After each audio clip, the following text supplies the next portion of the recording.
आखिरकार चांदनी ने एक दिन अपनी सास से अपने मन की बात कह ही दी। अम्मी, जब से मैं शादी करके आई हूँ तब से ये रोज रात में कहीं निकल जाते हैं और सुबह को ही घर लौटते हैं और मुझको हाथ भी नहीं लगाते। मैं शादी से पहले जैसी थी वैसी ही आज भी हूँ। ये बात सुनकर चांदनी की सास ने बोला, बेटा तुम तो जानती हो कि वह थोड़ा मूडी है और फिर काम धंधे का भी तनाव रहता है। तो बेटा ऐसे में एक बीवी की जिम्मेदारी होती है कि वह घर के साथ साथ अपने शौहर को भी संभाले। अगर शौहर उस पर किसी वजह से ध्यान नहीं दे रहा है तो अपनी अदाओं से उसे रिझाए और शौहर की मर्जी के हिसाब से चलकर उसे खुश रखे। सलमान की अम्मी बातों बातों में चांदनी को रास्ता दिखा गई थी। आज शाम को जब सलमान घर आया तो चांदनी ने होठों पर गहरे रंग की लिपस्टिक लगाई हुई थी और मैरून रंग का लिबास पहना हुआ था।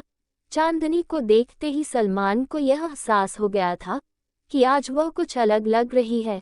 इसलिए जब सलमान बाथरूम से नहाकर निकला तो उसने चांदनी को अपनी बाहों में भर लिया और होठों से अपने इश्क की छाप उसके जिस्म पर लगाने लगा। चांदनी का अनछुआ जिस्म भड़क उठा था और उसने अपनी आंखें मदहोशी से मूंदने लगी। दोनों के जिस्म एक दूसरे में समाने को बेताब थे। अब सलमान ने चांदनी के ऊपरी कपड़े भी हटा दिए। शर्म से चांदनी ने अपने हाथों से कैंची बनाकर अपने को ढाक लिया, पर इस कोशिश में नाकाम रही क्योंकि उसके हाथों को सलमान ने खोल दिया था और अब चांदनी के हुस्न का ज्वालामुखी सलमान के सामने था और सलमान ने अपने होंठ आगे बढ़ाए। पर इतने में सलमान का मोबाइल बज उठा। ऐसे वक्त किसी का फ़ोन आना सलमान को अखर रहा था और तभी सलमान ने कहा, अरे चांदनी, थोड़ा काम याद आ गया है, अभी निपटा कर आता हूँ। भला अपनी नई दुल्हन को इस तरह छोड़कर जाता है कोई, और फिर ये इस तरह से कहाँ चले जाते हैं। अब चांदनी गहरी सोच में पड़ गई थी। अगली सुबह तकरीबन 10 बजे की बात है, जब चांदनी अपने कमरे से बाहर आ रही थी तो उसने बरामदे में नौकरानी सुलेखा और सलमान को एक साथ खड़े हुए देखा। वे दोनों बहुत ही धीमी आवाज में एक दूसरे से बातें कर रहे थे। उसी समय सलमान ने अपनी जेब से कुछ पैसे निकाले और सुलेखा को दे दिए और सुलेखा ने जल्दी से वे पैसे अपनी कुर्ती में रख ली। अब चांदनी एक पल को ठिठक गई थी, क्या सलमान और सुलेखा के बीच कुछ चल रहा है? तभी चांदनी के दिल से आवाज आई कि अरे चांदनी, जिसने का दिल शौहर ने अपने काम के आगे अभी तक तेरे क्वारे जिस्म को छुआ तक नहीं है, वह भला एक नौकरानी के साथ तू भी न जाने क्या क्या सोच लेती है। फिर चांदनी अपने सिर को पटक कर सलमान की तरफ मुस्कुराते हुए बढ़ गई। चांदनी एक दिन मेज पर कुछ कागजात सही कर रही थी, तभी एक पुरानी किताब नीचे गिर गई और उसमें से एक तस्वीर बाहर निकल गई। अब चांदनी की नज़र उस तस्वीर पर टिकी तो हटी ही नहीं। हटती भी कैसे, ये तो उसके शौहर सलमान की तस्वीर है जो सिर पर सेहरा बांधे किसी और के साथ है। इसका मतलब सलमान की शादी पहले भी किसी और से हो चुकी है। अब चांदनी की आंखों में आंसुओं का सैलाब आ चुका था। उस तस्वीर को लेकर चांदनी दौड़ी दौड़ी अपनी सास के पास पहुंची और बोली कि अम्मी, यह क्या है? यह इनके साथ कौन है? क्या ये पहले से ही शादीशुदा है? एक साथ कई सवाल चांदनी के जेहन में घूम रहे थे। बेटी चांदनी, हमने तुमसे ये राज जरूर छिपाया है, पर यकीन मानो हमारी मंशा कुछ भी गलत नहीं थी। सलमान का निकाह जिस लड़की से हुआ था वह दिमागी रूप से बीमार थी। उसके घर वालों ने अपने सिर की बला टालने के लिए हमसे झूठ बोलकर सलमान के साथ अपनी लड़की को बांध दिया। पर अम्मी, जो धोखा आपके साथ हुआ वही आप लोगों ने मेरे साथ दोहरा दिया। आप लोगों ने हमसे यह बात क्यों छिपाई? हमें ये बात बताने की ज़रूरत ही नहीं समझी गई कि सलमान का गुजरा वक्त ऐसे हादसे से भरा है। और क्या अब आप लोगों का इस तरह राज छिपाना मेरे और सलमान के बीच तलाक की वजह नहीं बन सकता? चांदनी बेटी, तुम्हारा गुस्सा जायज़ है, पर ज़रा ये भी सोचो कि अब उस लड़की का सलमान की ज़िंदगी में कोई वजूद नहीं है। वह लड़की एक दिन पता नहीं घर छोड़कर कहाँ चली गई।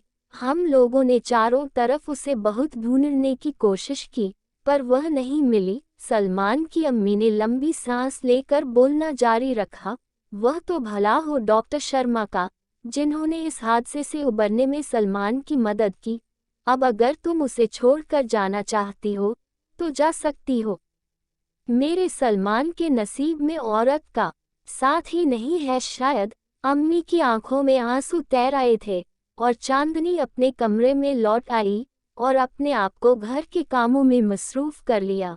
बेटी चांदनी, मैंने तुम्हें डॉक्टर शर्मा के बारे में बताया था न, जिन्होंने सलमान का इलाज किया था। उनसे हमारे अच्छे संबंध हैं और वे लोग आज शाम को हमारे घर खाने पर आ रहे हैं, इसलिए कुछ अच्छा बना लेना। अम्मी ने कहा, जी मैं सब संभाल लूंगी। दिन भर किचन की मेहनत के बाद शाम को खाने की मेज पर जब उसके बनाए खाने की तारीफ होने लगी, तो चांदनी के दिल को सुकून मिला। अरे चांदनी, जरा हमारे साथ भी तो बैठ लो। मिसेज शर्मा कहते कहते उठकर किचन में आ गई थी। प्यार तो खूब करता होगा सलमान तुम्हें? मिसेज शर्मा ने पूछा। अभी तो इन्हें काम में ही काफ़ी देर हो जाती है और फिर मेरे पास भी काफ़ी काम रहता है, ऐसे में आगे की बातों को चांदनी ने मन में ही दबा लिया।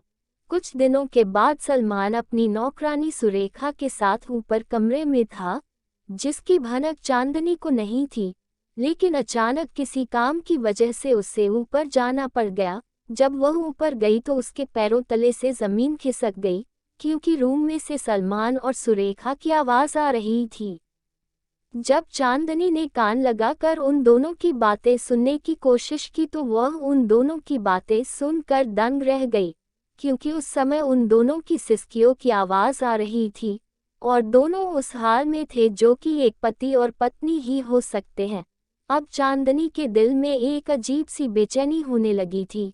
उसका दिल बहुत तेज धड़क रहा था, मानो वह अभी बेहोश हो जाएगी। वह जल्दी से नीचे आई और अपने कमरे में जाकर बेड पर लेट गई। उसे अभी भी यकीन नहीं हो रहा था कि उसका पति उसके साथ इतना बड़ा धोखा दे रहा है। अब उसके दिमाग में भी इच चलने लगा था और उसने सलमान से बदला लेने का सोचने लगी। उसने सोचा कि तलाक लेना किसी समस्या का हल नहीं है, बल्कि जैसा सलमान कर रहा है अब मैं भी वैसा ही करूंगी। मैं क्यों अकेले खुद को तड़पाऊं, मैं भी अब बाहर वालों से इश्क लड़ाऊंगी। चांदनी ने बिल्कुल ऐसा करके अपना शौक पूरे किए। दोस्तों, अगर आपको ये कहानी थोड़ी बहुत भी पसंद आई हो तो कमेंट करके ज़रूर बताएं तथा अपने दोस्तों के साथ शेयर करना ना भूलें। और चैनल पर नए हैं तो सब्सक्राइब जरूर करें। धन्यवाद।